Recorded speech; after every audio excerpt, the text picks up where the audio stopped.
제임스는 유명한 블로거입니다. 그는 동영상을 촬영하기 위해 버려진 유령의 성에 도착합니다. 제임스는 아직 성에 들어가지도 않았습니다. 하지만 그는 이미 이곳에서 5가지 이상한 점을 발견하고 겁에 질렸어요. 여러분도 보실 수 있나요?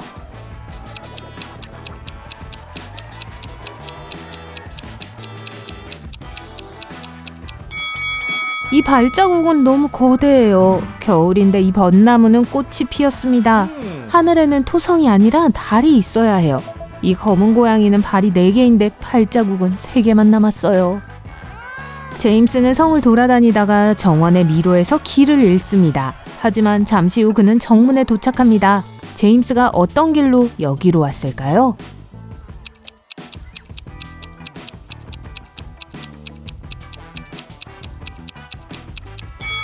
이 미로를 통과하는 유일한 방법이에요.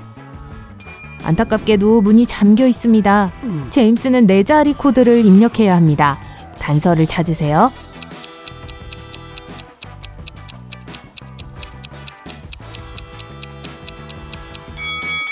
문을 자세히 살펴보세요. 4개의 별이 그려져 있습니다. 첫 번째는 5개의 광선, 두 번째는 4개의 광선, 세 번째는 9개, 마지막으로 4번째는 7개의 광선이 있습니다. 따라서 코드는 5497입니다. 제임스가 성에 들어갑니다. 매우 어두워요. 갑자기 누군가 그의 카메라를 빼앗아 서재로 도망칩니다. 제임스는 도둑을 따라갑니다. 서재에서 늑대인간, 뱀파이어, 여자 유령과 마주칩니다. 제임스는 질문을 합니다. 늑대인간은 다시 인간이 될 방법을 찾기 위해 마법책을 찾으러 온 것뿐이에요 라고 말합니다. 강도 사건에는 관련이 없어요. 유령은 누군가 내가 가장 좋아하는 드레스에 체리 주스를 쏟았어요. 화장실에서 1시간 동안 그걸 닦고 있었어요. 수상한 점은 아무것도 못 봤어요. 뱀파이어가 말했어요. 지금은 초저녁이고 방금 전에 일어났어요. 내가 왜 카메라가 필요하겠어요? 누가 거짓말을 하고 있나요?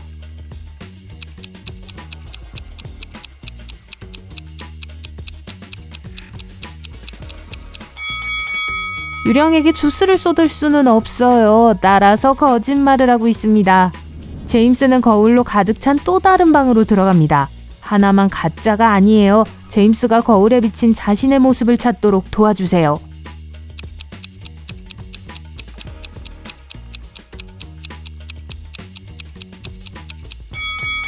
두 번째 거울만이 진짜를 보여줍니다.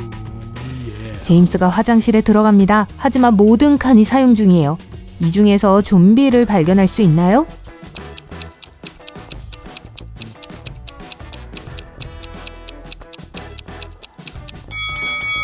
좀비는 왼쪽 문 뒤에 있어요. 손이 보이시나요? 녹색이에요. 갑자기 제임스는 파티 초대장을 발견합니다. 성의 주인인 루나의 생일 파티예요. 제임스는 메인홀에 들어가서 7명의 예쁜 마녀가 테이블 옆에 앉아있는 것을 봅니다. 모두 비슷해 보이지만 마녀마다 다른 색의 의상을 입고 있어요. 누가 생일 주인공인지 구분하기는 매우 어려워요. 하지만 몇 초 후 제임스는 마녀 중 한 명에게 다가가 악수를 하며 초대해줘서 고마워요 루나 라고 말해요. 어떻게 짐작했을까요?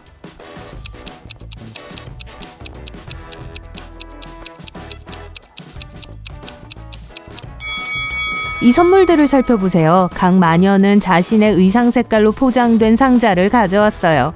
하지만 루나가 녹색 드레스를 입고 있기 때문에 녹색 상자가 없습니다. 루나는 제임스를 4명의 유령 일행에게 인도하며 어서오세요 이방인, 우리 할머니예요. 제임스가 루나의 진짜 할머니를 찾도록 도와주세요.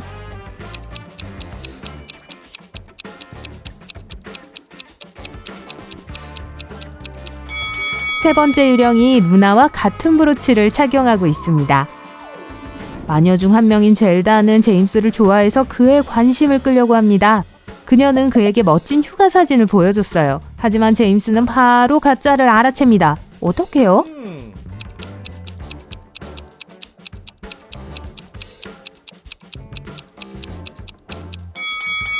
이 사진에서 그림자의 각도를 보세요. 젤다가 이 멋진 해변 풍경을 포토샵한 게 분명해요. 파티 도중에 루나는 남자친구인 칼에게 메시지를 받습니다. 그는 성에서 20분 거리에 혼자 살고 있습니다. 그가 보낸 메시지는 다음과 같습니다. 늦어서 미안해 자기야. 아직 일하는 중이야. 루나는 거짓말쟁이! 라고 소리치며 그를 차단합니다. 왜일까요?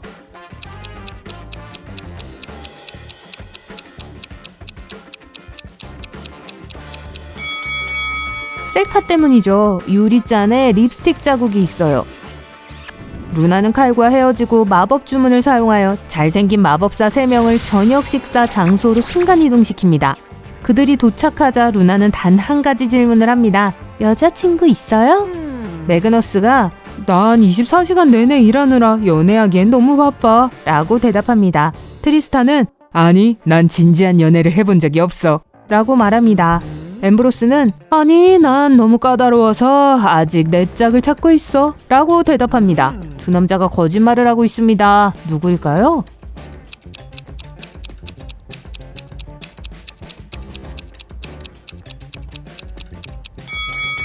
매그너스는 가슴에 여성 이름이 새겨진 로맨틱한 문신이 있습니다. 그리고 트리스타는 약지 주위에 태닝 라인이 있습니다. 따라서 결혼 반지를 끼고 있었어요. 제임스는 루나가 커피 만드는 걸 돕기 위해 부엌으로 갑니다. 그는 바로 이상한 것 3가지를 발견합니다. 여러분도 보이시나요?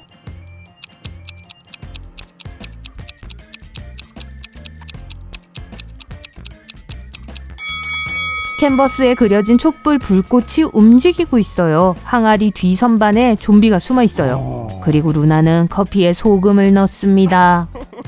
루나는 복도로 돌아와서 벽에 걸린 자신이 좋아하는 유화를 누군가 긁어놓은 것을 발견합니다. 그녀는 손님 중 4명의 용의자를 신문합니다. 매그너스가 우와 그림이 있는지도 몰랐어 라고 말합니다. 소피아는 미안 전화통화 중이었어 라고 말합니다. 젤다는 걱정 마 내가 이것보다 더 잘 그릴 수 있어 라고 말합니다. 그리고 글린다는 화장실에 있었어. 누가 그림을 망쳤는지 모르겠어 라고 말합니다. 누가 범인일까요?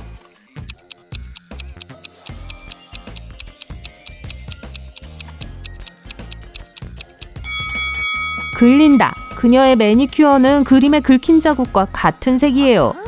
루나는 제임스를 정원으로 데려가 돌로 변하게 합니다. 이 3개의 조각상 중 마법에 걸린 제임스를 찾을 수 있나요?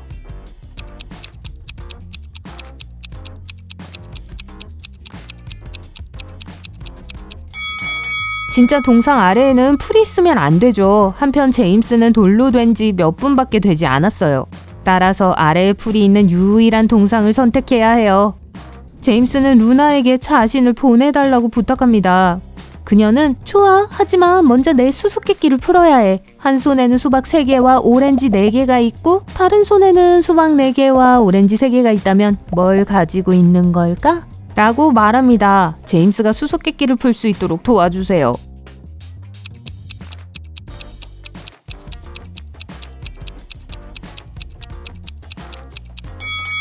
이 수수께끼를 풀려면 말 그대로 생각하세요. 정답은 매우 큰 손입니다. 제임스는 먼지가 자욱한 지하실에서 깨어납니다. 헤매다가 3개의 문을 발견해요. 그러나 각 길은 소름 끼치는 마법의 생물이 지키고 있습니다. 첫 번째 문 뒤에는 배고픈 뱀파이어가 숨어 있어요. 두 번째 문 뒤에는 불을 뿜는 용이 기다리고 있어요. 세 번째 문 뒤에는 거대한 돌연변이 쥐가 있어요. 제임스가 최선의 선택을 할 수 있도록 도와주세요.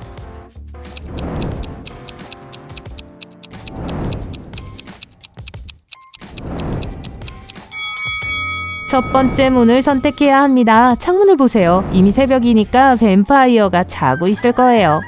제임스는 성에서 나와 집으로 걸어갑니다. 갑자기 그는 호화로운 저택 근처에서 거대한 가방을 든 수상한 남자를 발견합니다. 제임스는 그 남자에게 말을 걸기로 합니다. 그는 자신의 집이며 자선단체에 기부하기 위해 오래된 물건을 가지고 가는 거라고 말해요. 제임스는 곧바로 경찰에 신고합니다. 왜죠?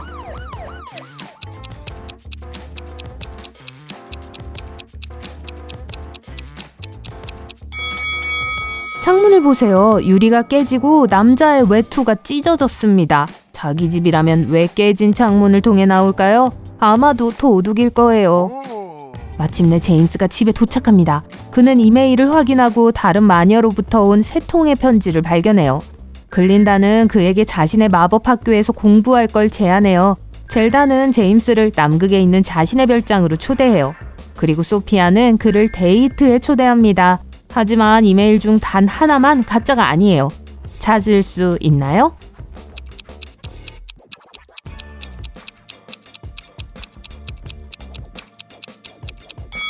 글린다의 이메일은 스팸이에요. 메시지에서 그의 이름을 언급하지 않았어요. 그리고 의심스러운 링크도 포함되어 있습니다. 젤다는 별장 사진을 보냈는데 분명히 남극에 있는 별장은 아니에요. 따라서 소피아의 이메일만 진짜예요.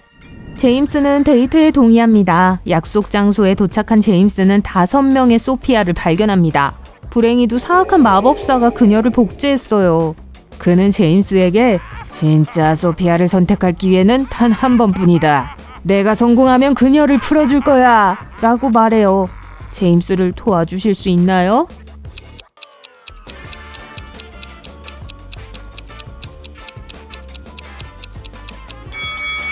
첫 번째 여자는 아가미가 있으니 아마 가짜일 거예요. 두 번째는 이빨이 이상해요.